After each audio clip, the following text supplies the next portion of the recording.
I'm normally the guy that stays in and watches like 25 episodes of On Your Fours and Horses. But tonight, Matthew is here to fight Bex, the one that's 21 today, said she invited some hot stuff around tonight.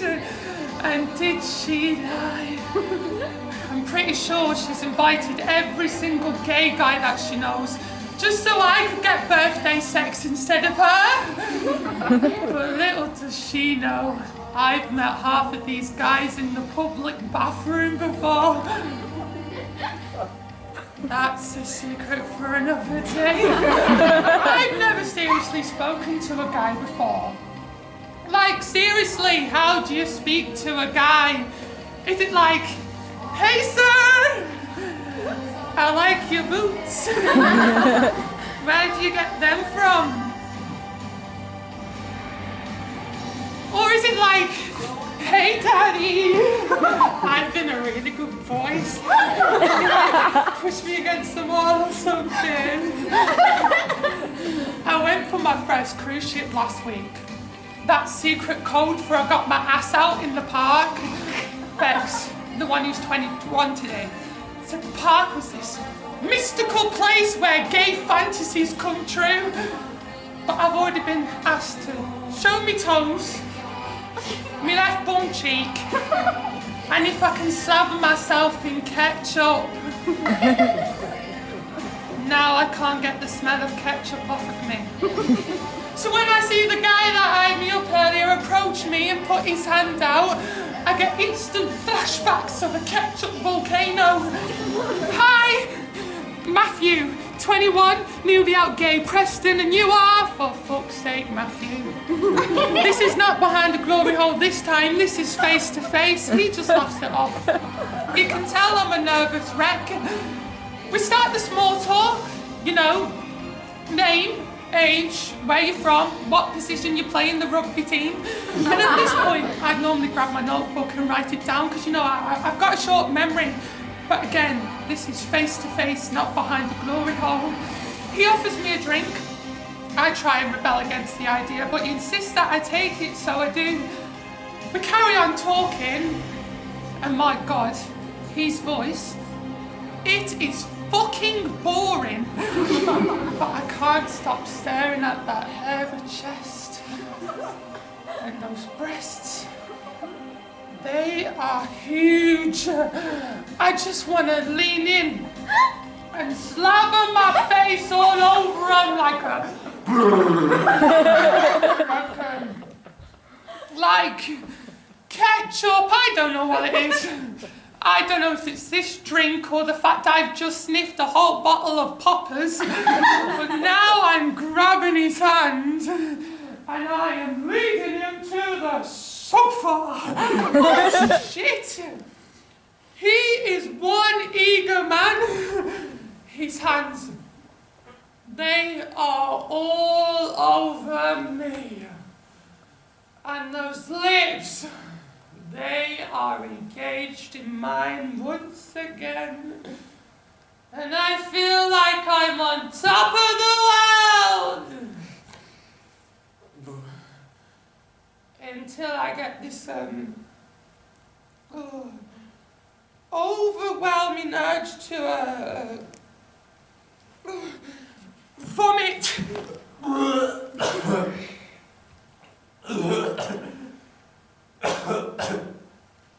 Look away!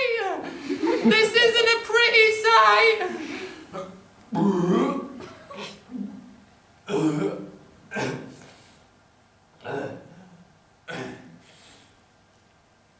I lift my head up. He engages our lips once again. Oh, my kisses. They must taste like pure shit. Another wave of the tsunami of vomit escapes my mouth.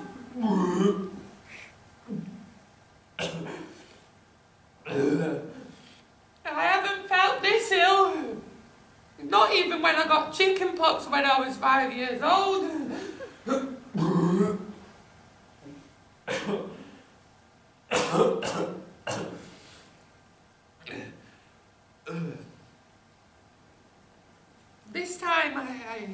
can't lift my head up. But he is still there. Another wave of the tsunami of vomit escapes my mouth.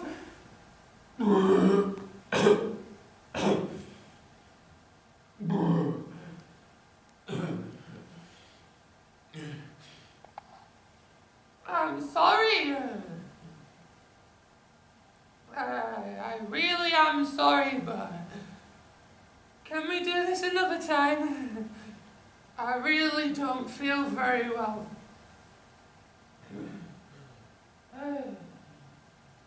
I think I need to go home.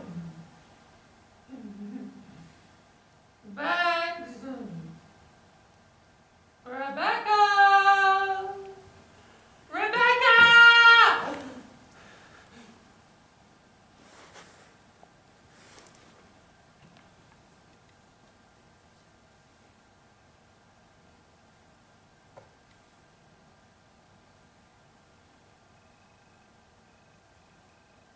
He places his hand over my mouth.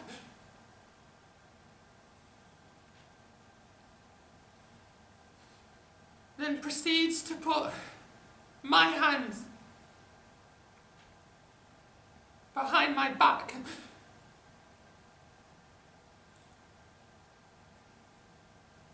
I vomit. And I vomit. And I vomit. As these thrusts, they get deeper and deeper and deeper.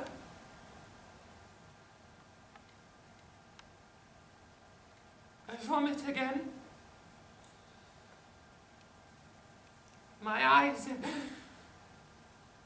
they begin to get heavy.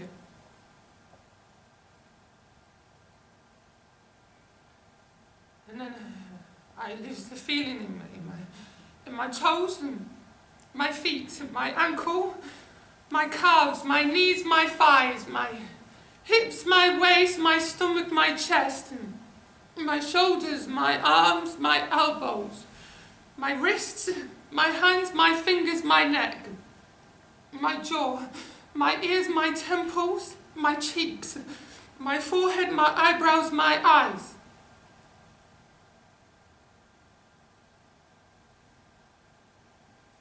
I pass out.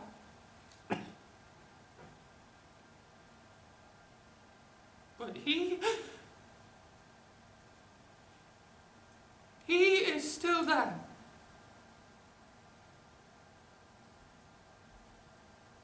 Because he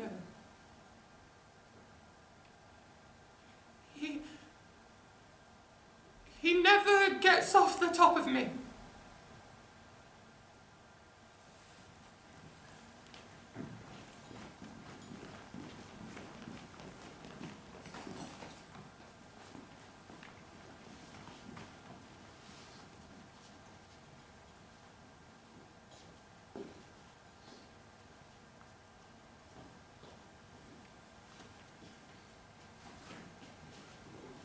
I walk into the hospital.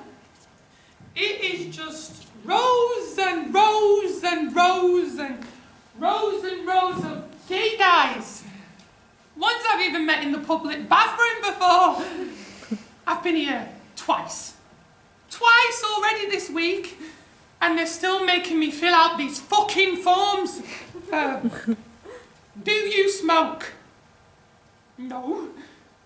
Do you have any underlying health conditions? Oh, well, according to you lot, I have some long life disease. And, are you pregnant? No. Not this week. I don't think. The doctor calls me. Thankfully, it's a woman. Last time I was here, I had to have a full body examination, but by a male doctor. A male doctor giving a gay guy a prostate exam. You know how that will end. She calls me into her office and she sits me down and hands me a cup of tea. I look at her dumbfounded. Are you right, love? A cup of tea? I thought this was a hospital, not a hotel. Matthew, we've got your test results back. But firstly, I want to ask you.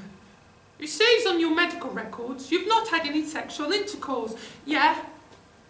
I'm a 21-year-old big fat virgin that hasn't had his first kiss yet. Yes, that is a lie. But she doesn't need to know that. She probably hasn't come across a dick in about 21 years. The only dick she gets to see are the artificial ones on her desk. Are you sure? Yes. Yes, I am sure. I'm pretty sure I would know if a man had slipped his dick inside of me. Well, Matthew, I regret to inform you, but your test results have come back. And you do in fact have AIDS. Don't worry though, we are trialing a drug away. AIDS. Like I was saying, we are trialing a drug at the moment. Wait.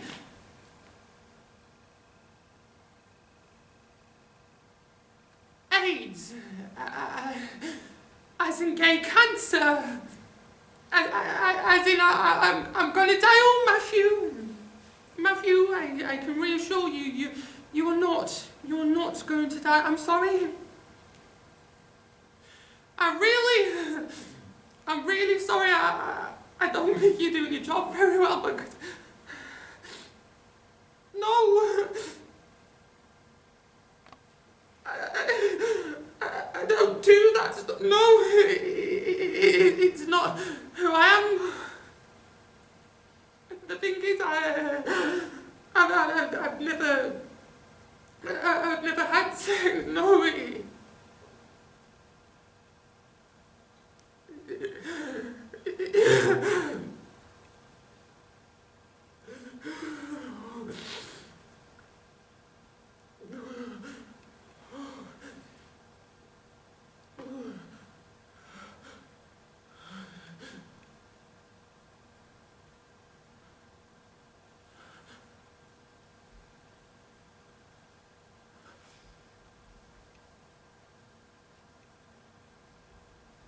It hits me.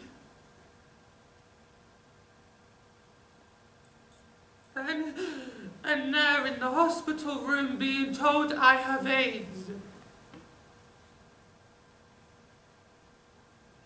The guy.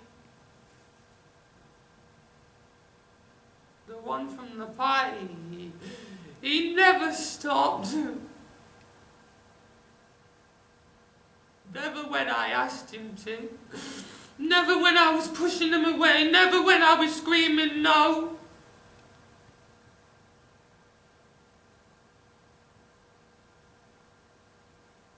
He took advantage of me. And now, this is the result. I remember. Because it's all coming back to me now. I remembered the morning after. He woke me up with a cup of tea. He acted like it was normal. Like it was okay, like I wanted it, like I consented.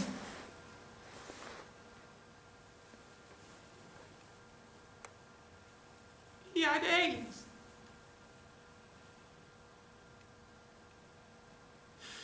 The whole time at the party. The whole time he was on top of me, the whole time he was raping.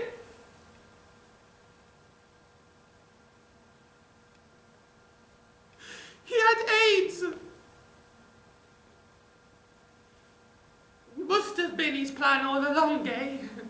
Matthew, I can understand it is quite a shock. Would you like a leaflet? The medication, how do I get it?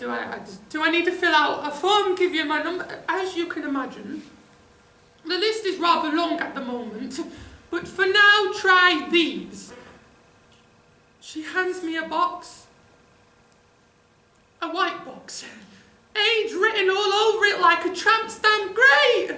Now I'm one of those gays, 2 to 3 a day. They can be quite addictive, so please do be careful. I thank her. Thank her for now telling me I have AIDS.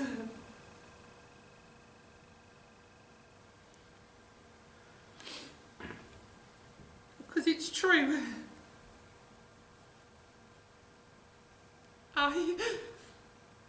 Yes, me. I have AIDS.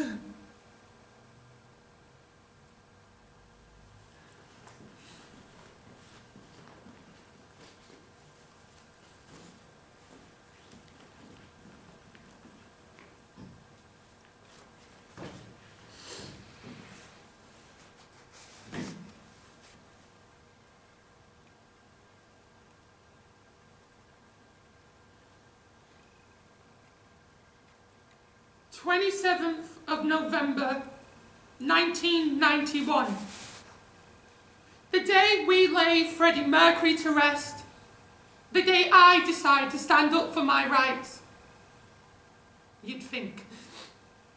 After Marsha P. Johnson's Rebel Against Society in 1969, that something would have been done. But it hasn't. In the eyes of the law, we are still monsters. We are here, we are queer, and we're here to stay. AIDS doesn't define us, we are just gay. In the eyes of the law, the guy from the party, he is innocent. It was my fault. I wanted it. I led him on, I consented. So now he's free. Roaming around, infecting other young, gay, innocent men. We are here, we are queer, and we're here to stay. AIDS doesn't define us, we are just gay. I look around at some of the gay guys that are here today, and I start to question why. Why me? Why them? Why am I getting the blame? Why is the government blaming them? Why haven't the government made a chart? They've done it before, but because it's us, there's an excuse. We are here, we are queer, and we're here to stay. AIDS doesn't define us, we are just gay. Before I can even finish my chanting, I'm struck down by a policeman twice my size. He cuffs me, throws me into the back of his police van and forgets that I exist, but this time, with my hands behind my back, my innocence stripped away from me, I will not feel guilty for fighting. I may not be able to use my hands, but I will not be taken advantage of.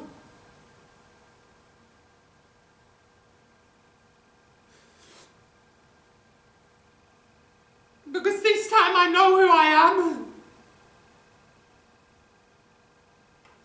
I am Matthew Jones. I'm 21 years old, I'm from Preston, I'm gay, and I have AIDS. But I'm here.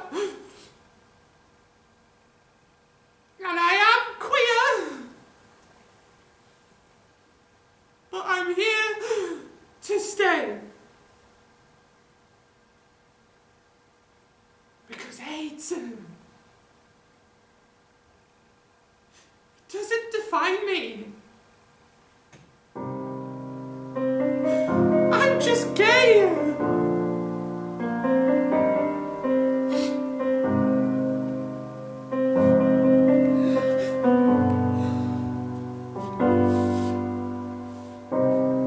When I look back upon my life, it's always with a sense of shame. I've always been the one to blame for everything I long to do, no matter when or where or who, has one thing in common too. It's a sin. sin. Everything I've ever done, everything I ever do, every place I've ever been, everywhere I'm going to, it's a sin. At school they taught me how to be so pure in thought and word and deed. They didn't quite succeed. For everything I long to do, no matter when or where or who, has one thing in common too. It's a sin. It's a sin. Everything I've ever done, everything I ever do, every place I've ever been, everywhere I'm going to, it's a sin.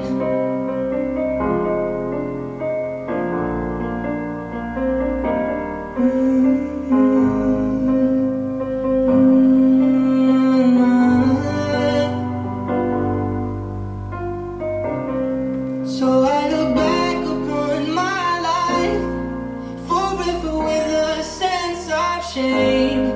I've always been the one to blame.